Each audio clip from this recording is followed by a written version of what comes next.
جو کائنات موجودات کی عجیب و غریب ترین شخصیت بنی ہے، وہ حسین جسے رسول نے بارہا پہچنوایا،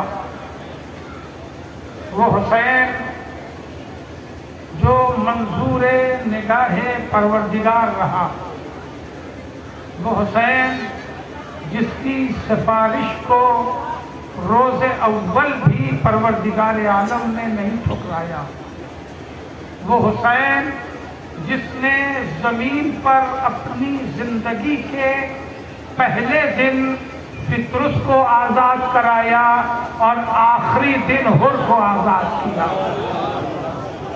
اپنی زندگی کے پہلے دن جس نے فطرس کو آزاد کرایا اور اپنی زندگی کے آخری دن جس نے حر کو آزاد کیا، اس حسین کا تعارف کراتے ہوئے سرکار ختمی مرتبت ارشاد فرما رہے ہیں، ان الحسین مصباح الہدی، بے شک حسین ہدایت کا چراغ ہے، وسفینۃ النجات، اور نجات کا سفینہ ہے۔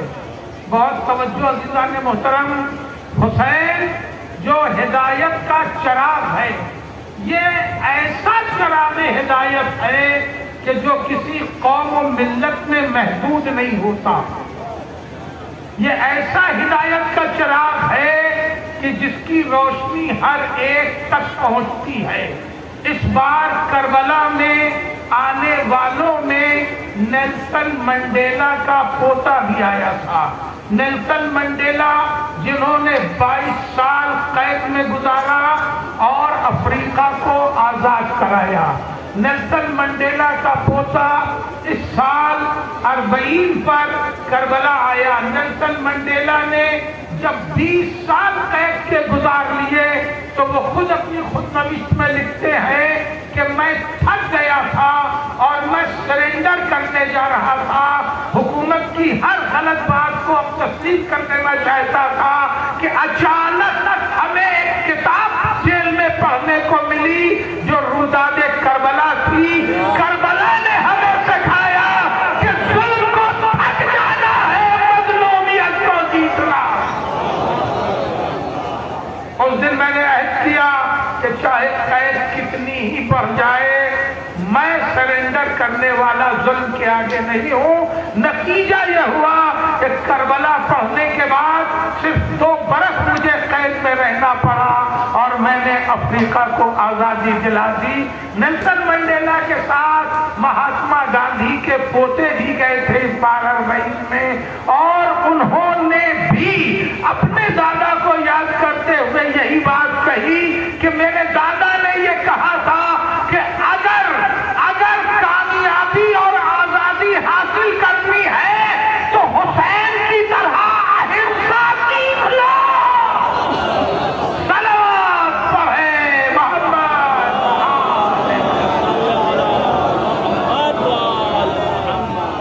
ان الحسین لبیک یا حسین، لبیک یا حسین، لبیک یا حسین، لبیک یا زینب، لبیک یا زینب، لبیک یا عباس،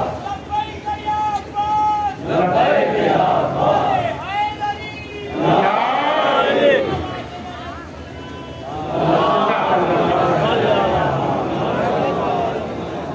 ان الحسین مصباح الہدی، ہدایت کا چراغ ہے، حسین ہدایت کا چراغ ہے۔ ہر شخص اپنے ظرف کے اعتبار سے ہدایت پاتا ہے، ہر شخص اپنے مقصد حیات کے اعتبار سے ہدایت پاتا ہے۔ افریقہ سے لے کے اور ہندوستان تک اگر جملہ پہنچ جائے، افریقہ سے لے کے ہندوستان تک کربلا میں روشن چراغ روشنی دے رہا ہے۔ کربلا کا روشن چراغ افریقہ سے ہندوستان تک روشنی دے رہا ہے۔ اتنی پیاری روشنی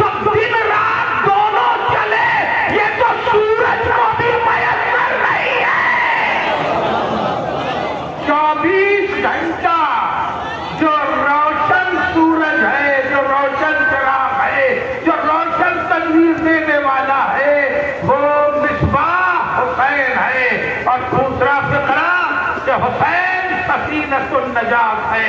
ان الحسین مصباح الہدی و سفینۃ النجات، حسین ہدایت کا چراغ ہے اور نجات کا سفینہ ہے۔ یا رسول اللہ، آپ حسین کو نجات کا سفینہ کہہ رہے ہیں، حسین بیڑا پار لگانے والا ہے، حسین بیڑا پار لگانے والا ہے۔ بڑی توجہ چاہتا ہوں، اگر یہ جملہ پہنچ جائے کہ جہاں تک رسول نہیں پہنچے ہیں وہاں تک حسین نظر آتا ہے۔ میں پھر جملہ دہرا رہا ہوں، جہاں تک رسول کی معرفت نہیں پہنچی ہے وہاں تک حسین نظر آتا ہے۔ ایک پھر جملہ بدل رہا ہوں کہ دنیا اسلام کو جہاں رسول سے نہیں سمجھی ہے وہاں حسین سے سمجھ جاتی ہے۔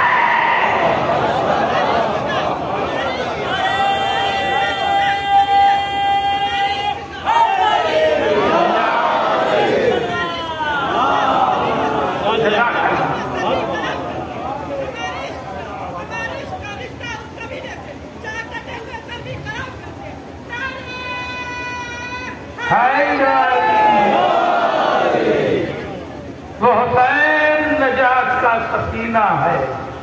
عزیزو، سرکار نے تو اہل بیت کو بھی نجات کا سفینہ کہا۔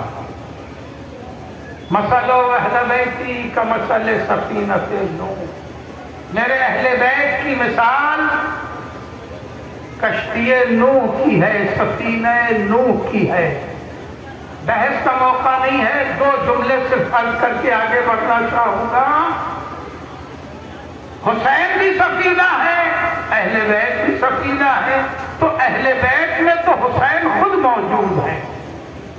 جب اہل بیت سفینہ نجات ہے تو اس میں حسین خود موجود ہے اہل بیت میں، پھر الگ سے کیوں کہا کہ اور حسین سفینۃ النجات ہے، نجات کا سفینہ ہے؟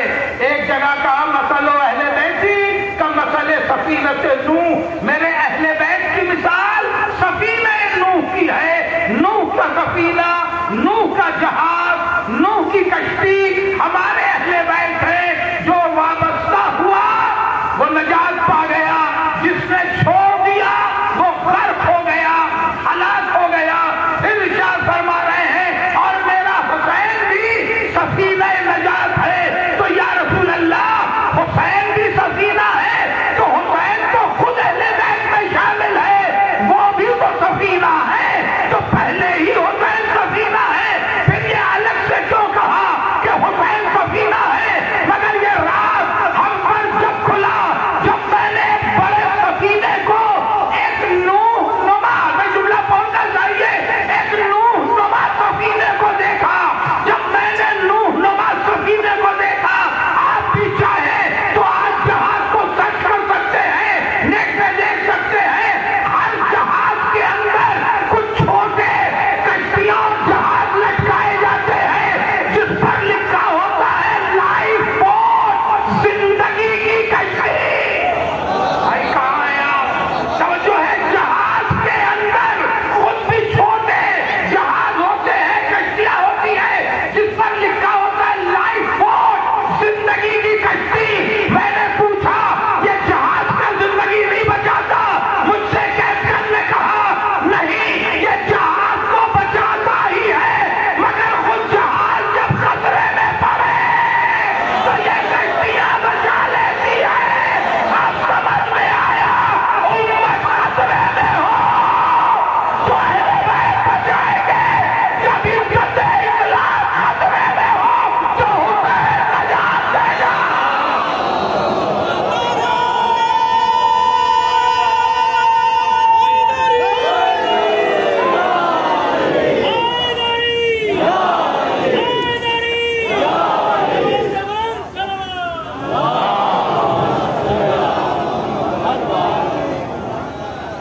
حسین رسول کو معجزے کی حیثیت سے ملے، رسول کو ایک معجزہ ملا تھا قرآن کا، اور دوسرا معجزہ کہا جاتا ہے کہ علی تھے۔ میں کہہ رہا ہوں علی صرف نہیں، پورے اہل بیت رسول کو معجزے کی طرح ملے. رسول کا ایک معجزہ قرآن تھا، دوسرا معجزہ اہل بیت تھے. علی بھی معجزہ، زہرا بھی معجزہ، حسن بھی معجزہ، حسین بھی معجزہ. علیہ السلام صلوات پڑھے محمد و آل محمد. رسول کو ایک معجزہ قرآن کی شکل میں ملا، دوسرا معجزہ اہل بیت کی شکل میں ملا. قرآن نازل ہوا سینہ اہل بیت پر. اب میں منظر کو لفظ دے رہا ہوں. قرآن نازل ہوا سینہ اہل بیت پر. اللہ نے اس سینے کا قصیدہ پڑھا، علم نشرح لک صدرک. توجہ ہے. پھر علی جیسا معجزہ رسول کی آغوش میں رونما ہوا. علی جب آغوش رسول میں آئے تو کبھی قرآن پڑھا، کبھی توریت پڑھا، کبھی زبور پڑھا، کبھی انجیل پڑھا. یہ دوسرا معجزہ تھا. اور تیسرا معجزہ حسین تھا کہ جب پشت رسول پر آ گیا تو نماز ٹھہر گئی. خدا کی قسم، جلوس کو سفر کرنا ہے، تقریریں اور بھی ہونی ہیں. گفتگو یہی سے سمیٹ رہا ہوں کہ ذات حسین رسول کے لیے معجزہ، ذات حسین کائنات کے لیے معجزہ. کوئی ایسا حاجت مند نہیں ہے کہ جو در حسین پر آئے اور حاجت روائی نہ ہو. در حسین پر آئے اور حاجت روائی نہ ہو. حسین جہاں جاتا ہے، نام حسین جہاں جاتا ہے وہاں معجزہ لے کے جاتا ہے. اگر جملہ پہنچ رہا ہے تو میں عرض کروں کہ یہ اتنا بڑا میدان ہے، لیکن جب تعداد گننے پہ آؤ گے تو زمانہ حیرت کرے گا. اتنا بڑا مجمع، 25,000 کا مجمع ایسے سمٹ کے آج کیسے جاتا ہے؟ یہ معجزہ حسین کا ہے. یہ بات صرف وحید کے میدان تک نہیں ہے. یہ بات پہنچنی چاہیے. ہم نے بہت سے منظر کو بہت قریب سے دیکھا ہے کہ جہاں افرادی قوت زیادہ ہوتی ہے اور میدان چھوٹا نظر آتا ہے، مگر بڑے سکون سے جلوس بھی ہوتے ہیں، عزاداری بھی ہوتی ہے، مجلس بھی ہوتی ہے، کوئی پریشانی نہیں ہوتی. یہ ہر کربلا میں اسی کربلا کا رد عمل ہے. خدا کی قسم، ڈرون کی آنکھیں حیرت زدہ ہیں. ڈرون کی آنکھیں حیرت زدہ ہیں. سیٹلائٹ متحیر نظر آ رہا ہے کہ وہ کربلا جس میں 16 لاکھ لوگوں کو اٹنا چاہیے، یہ 5 کروڑ کیسے اٹ جاتے ہیں. ڈرون پریشان ہے، سیٹلائٹ حیرت میں ہے.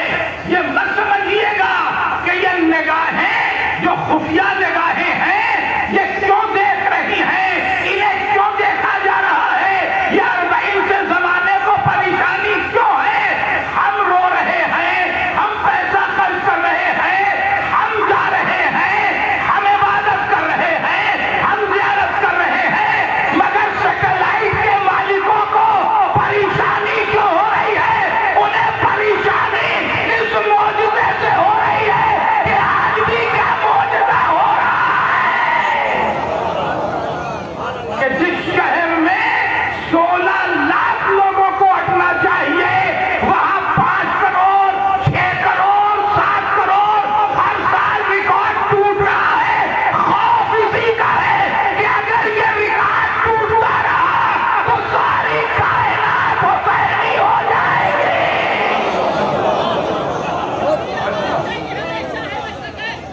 جب بھی آواز دیں گے ہمیشہ ہے مشرقت، قبروں سے ہم پکاریں گے لبیک یا حسین، لبیک یا حسین،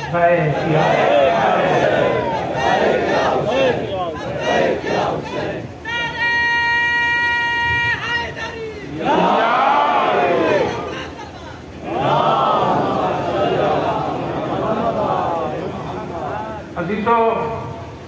یہ کربلا حسین کا جیتا جاگتا معجزہ ہے۔ پھر جملہ پہنچنا چاہیے اگر آپ میرے ساتھ آ جائیں۔ کربلا ایک زندہ معجزہ ہے۔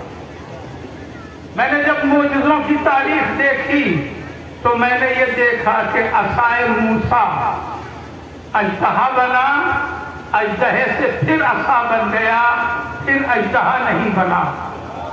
توجہ ہے، چاند دو ٹکڑے ہوا، پھر جڑ گیا، اس کے بعد پھر ٹکڑے نہیں ہوا۔ توجہ ہے، امامتوں کے ہاتھ سے سورج نکلتا رہا اور ڈوبتا رہا۔ میں جملہ پہنچنا چاہیے، بڑے نزاکت سے بول رہا ہوں۔ امامتوں کے ہاتھ سے سورج نکلتا رہا، ڈوبتا رہا، مگر امامت غیبت میں چلی گئی، اب سورج پلٹایا نہیں جا رہا ہے، یہ معجزہ بھی ٹھہر گیا۔ رسول کے لیے سنگروزوں نے کلمہ پڑھا، اب دست رسول نہیں ہے تو اب کلمہ نہیں سنگریزے پڑھ رہے ہیں۔ رسول کے لیے درخت چل کے آیا، واپس گیا، اب کوئی درخت نہیں چل رہا ہے، مگر کربلا ایک ٹھہرا ہوا معجزہ نہیں، زندہ معجزہ ہے۔ جملہ بولے، کربلا ایک مسلسل معجزہ ہے، کربلا ایک متواتر معجزہ ہے، کربلا ایک زندہ معجزہ ہے۔ جملہ پہنچنا چاہیے کہ کربلا میں 85 کلومیٹر کا دسترخوان دعوت دے رہا ہے کہ دنیا کی بہت سے ملک 85 کلومیٹر کے نہیں ہے، جتنا بڑا حسین کا دسترخوان ہے۔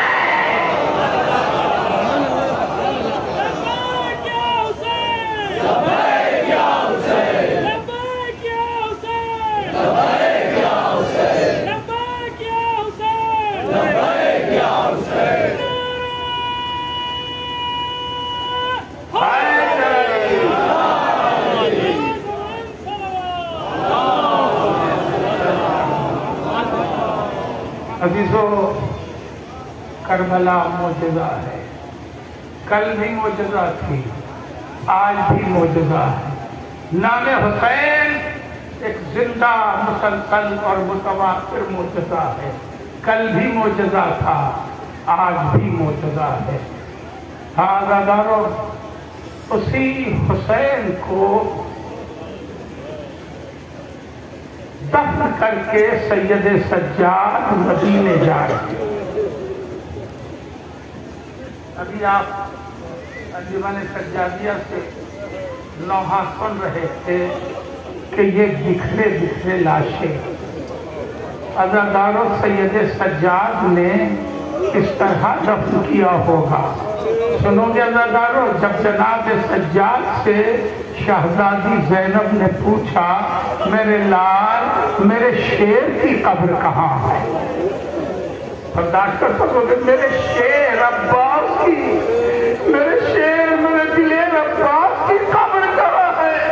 عزادارو، دیکھا ہے نا، دو قبر حسین کی ایک عباس کی آمنے سامنے ہے۔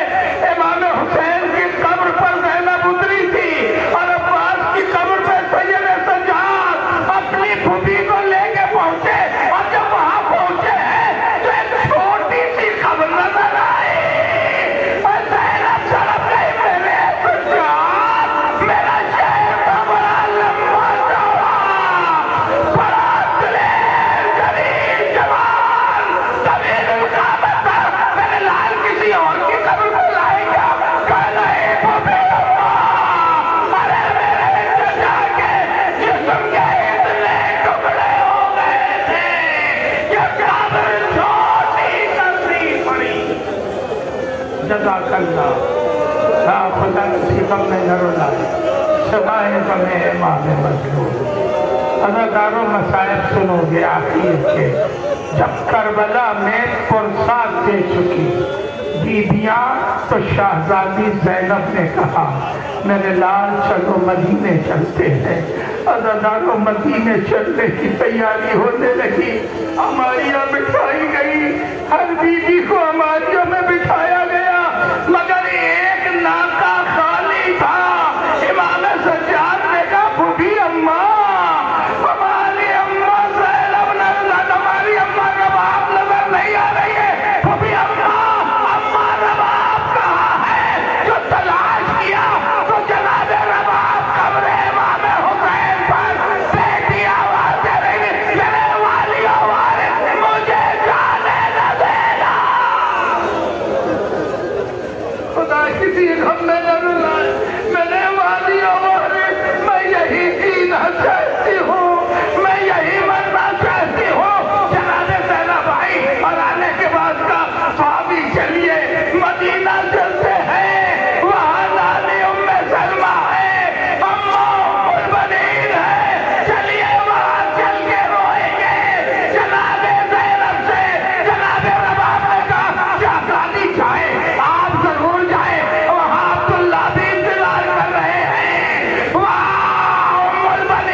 خدا کسی غم میں نہ ڈالے۔ روایتوں میں امام مظلوم سے اداکاروں امام سجاد نے پڑھ کے کہا اماں چل چلیے۔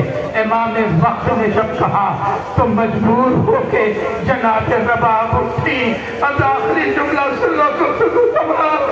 جناب رباب اٹھی، بڑی حسرت سے ایک بار آقا کی قبر کو دیکھا اور پھر قبر پہ اپنے کو گرا کے آواز دی میرے والیوں وارث رباب کیا سو رہی ہے مگر نہ ٹھنڈا پانی پیے گی نہ سائے میں بیٹھے گی۔ آپ کا لاشا بے گور و کفن پڑا رہا، میرا نزار سار چلچلاتی زمین پر اس کا لاشا